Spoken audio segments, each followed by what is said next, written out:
In 5 minutes, more Oriental adventure with Monkey. Now, the time just coming up to 5:15, the news summary on BBC2 from Ian Smith. Good evening. The headlines today. The Russians say there's nothing new in President Reagan's arms control offer.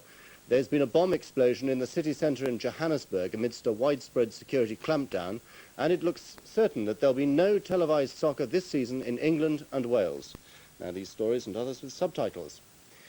The Russian news agency TASS says President Reagan's arms proposals are nothing new. TASS said they stick to old American arguments about cuts in Soviet weapons. The Americans last night described the offer as significant, but didn't make the details public. The US offer follows Soviet suggestions that both sides halve their strategic weapons.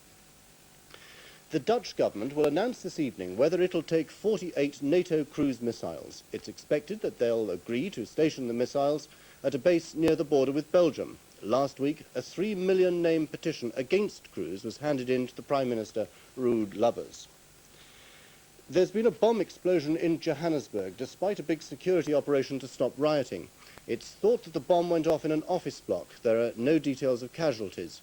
Troops and police were on patrol in huge numbers after recent unrest, and foreign newsmen fear that the government may soon impose tough restrictions on reporting.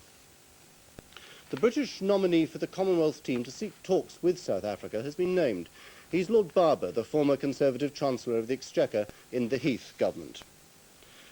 Talks about televised soccer in England and Wales have broken down. A spokesman for the league said that it was irretrievable. No matches would be screened this season.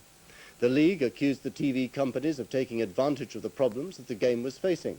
The companies said the league hadn't been able to agree on the number of games to be televised. After a day of talks, the Coal Board still hasn't made the NUM a pay offer for this year.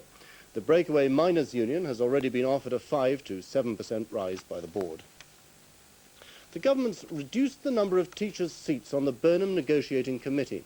The change means the largest union, the NUT, loses its voting majority.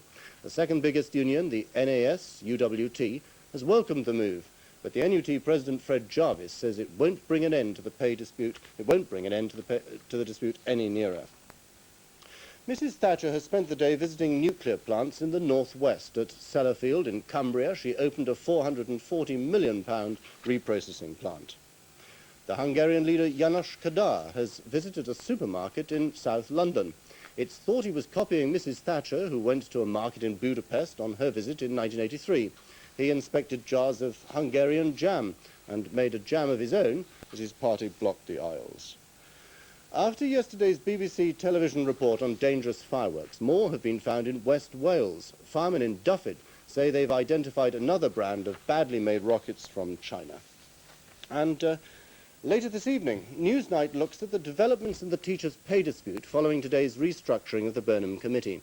Donald McCormack talks to the General Secretary of the National Union of Teachers and also to the National Association of Teachers about whether an end to the dispute may now be in sight. And Robin Denslow reports on a mounting controversy in the pop world. Has the pop industry become too left-wing? That's Newsnight at 10:33 on BBC2 tonight. But now let's have a look at the weather. A band of rain in southern parts of England and Wales will clear during the morning as brighter weather follows from the north. Showers will develop, especially in the north and east, where some could be heavy and wintry, perhaps giving a slight fall of snow over Scottish mountains. In the southwest, showers will be well scattered with a fair amount of sunshine by afternoon. It will be very windy in Scotland with gales in places, but the wind will slowly moderate as the day goes on. Cold everywhere, with temperatures ranging from 4 centigrade, 39 Fahrenheit in the Northern Isles to 9 centigrade, 48 Fahrenheit in the extreme south. Despite the weather, we must keep on dancing, so says Monkey. Primal chaos ruled the world.